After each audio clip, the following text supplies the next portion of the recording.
kuongea na huyo Mungu uso kwa uso. Enda ukumbuke. Moses was so preacher. Akaenda kwa Mungu akamwambia, wale jamaa wale wana wa Israeli wanasema wanataka kuongea nao. Akasema, wanataka kuongea na nini? Sawa. Lakini waambie nini?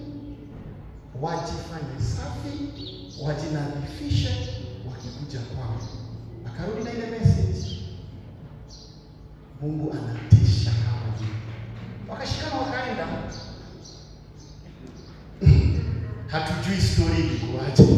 All we know they told Moses, hatutaki kukuona.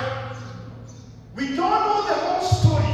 What we know is walisema, Mungu anatisha kama nini. And that was a powerful song. May God bless you so much.